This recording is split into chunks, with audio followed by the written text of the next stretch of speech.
L'Exode, chapitre 20.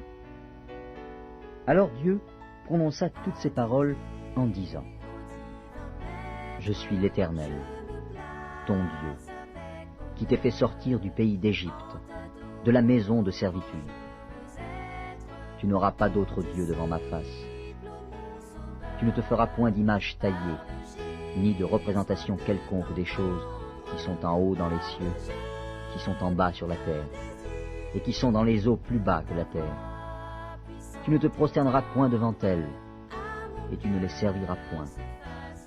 Car moi, l'Éternel, ton Dieu, je suis un Dieu jaloux, qui punit l'iniquité des pères sur les enfants jusqu'à la 3e et à la 4e génération de ceux qui me haïssent, et qui fait miséricorde jusqu'en 1000 générations à ceux qui m'aiment et qui gardent mes commandements.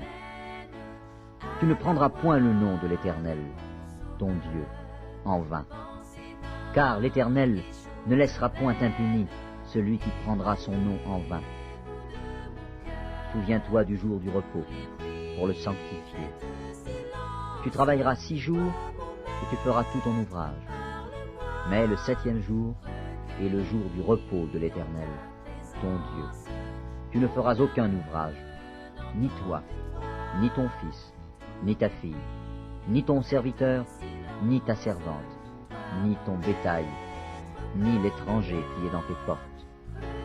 Car en 6 jours, l'Éternel a fait les cieux, la terre et la mer, et tout ce qui est contenu. Et il s'est reposé le 7e jour.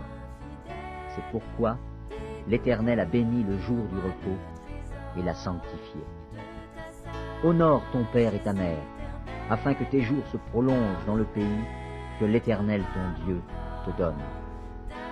Tu ne tueras point, tu ne commettras point d'adultère, tu ne déroberas point, tu ne porteras point de faux témoignages contre ton prochain, tu ne convoiteras point la maison de ton prochain, tu ne convoiteras point la femme de ton prochain, ni son serviteur, ni sa servante, ni son bœuf, ni son âne, ni aucune chose qui appartienne à ton prochain. Tout le peuple entendait les tonnerres et le son de la trompette. Il voyait les flammes de la montagne fumante. À ce spectacle, le peuple tremblait et se tenait dans l'éloignement.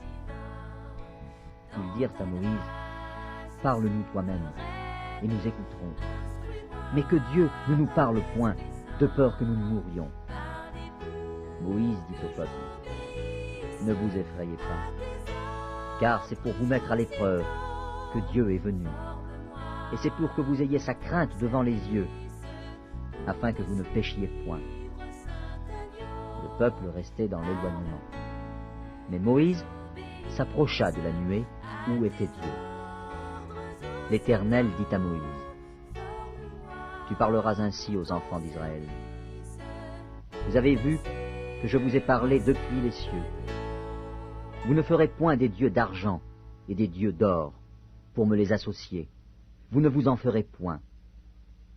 Tu m'élèveras un autel de terre sur lequel tu offriras tes holocaustes et tes sacrifices d'action de grâce, tes brebis et tes bœufs.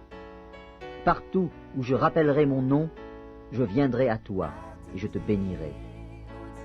Si tu m'élèves un autel de terre, tu ne le bâtiras point en pierre taillée, car en passant ton ciseau sur la pierre, tu la profanerais.